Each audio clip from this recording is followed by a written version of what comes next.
Kenapa awak kapal tidak keluar dari tenggelamnya kapal selam? Berikut penjelasannya, simak sampai selesai agar tidak salah paham.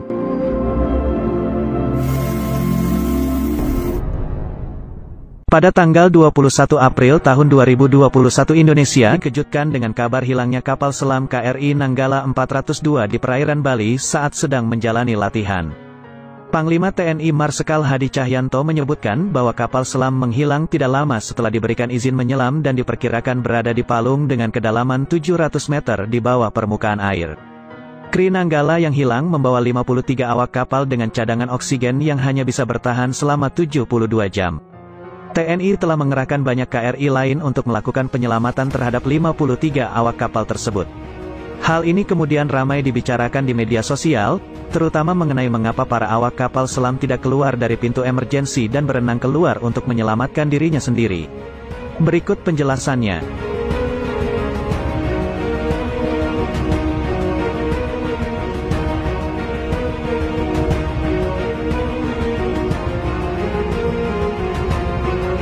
Hal pertama yang harus diketahui adalah kapal selam tidak memiliki pintu emergensi yang bisa dibuka dengan leluasa. Pintu kapal selam jauh lebih rumit dari yang dibayangkan karena dirancang agar tidak bisa dimasuki air laut. Untuk penggantinya, ada kompartemen penyelamat di mana bagian tersebut tidak bisa dimasuki air karena memiliki sistem isolasi walau bagian lain kapal selam telah bocor. Dilansir dari San Francisco Maritime National Park Association, dalam kompartemen tersebutlah awak kapal menyelamatkan diri. Kesempatan mereka untuk tetap selamat juga bergantung pada kedalaman air tempat kapal selam tersebut berada.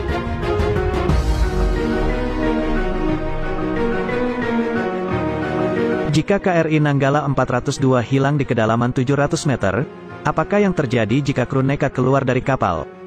Jika awak kapal membuka pintu kapal selam pada kedalaman tersebut, air akan memasuki kapal dengan sangat cepat dan membanjiri kapal dalam hitungan detik. Dalam kedalaman rendah, awak kapal mungkin masih bisa menahan tekanan air yang masuk dan mencoba berenang keluar. Namun di kedalaman 700 meter, kondisi air tidak seperti yang dirasakan di kolam renang. Dilansir dari Smith Ocean Institute, tekanan hidrostatis air meningkat sebanyak 1 atmosfer setiap kedalaman 10 meter. Jika tekanan di udara adalah 1 atmosfer, maka tekanan di kedalaman 700 meter adalah 70 atmosfer. Sementara manusia hanya bisa bertahan pada tekanan sekitar 3 hingga 4 atmosfer.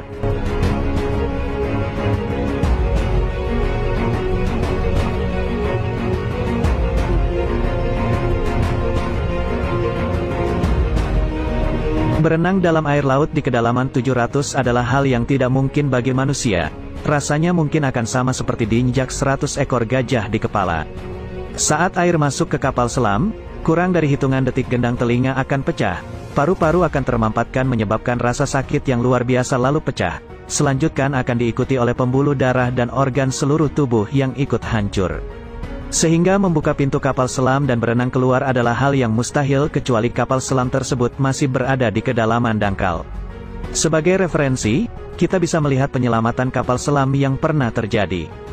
Misalnya kapal selam mini Priz As-28 Rusia yang tenggelam di Samudra Pasifik pada tanggal 7 Agustus tahun 2005 karena terjerat kabel. Pemerintah Rusia dibantu Inggris, Amerika Serikat, dan Jepang melakukan pencarian dan mengevakuasi kapal selam. Setelah posisi kapal dan penyebabnya terjebak ditemukan, tim penyelamat mulai memotong kabel yang menjeratnya. Dilansir dari Maritime Journal, setelah kabel yang menjerat Priz As-28 dipotong, tangki pemberatnya diledakkan sehingga kapal bisa kembali naik ke permukaan. Sehingga semua awak kru Priz As-28 bisa selamat setelah 3 hari lebih terjebak dalam kapal tersebut. Dari hal tersebut kita dapat menyimpulkan bahwa penyelamatan eksternal, bantuan tim penyelamat, adalah jalan keluar paling baik untuk menyelamatkan awak kapal KRI Nanggala 402 yang hilang. Namun waktu adalah musuh dalam penyelamatan kapal selam. Awak kapal harus segera diselamatkan sebelum persediaan oksigen habis dan sebelum mereka terjangkit penyakit akibat banyak menghirup karbon dioksida dalam kapal yang tenggelam.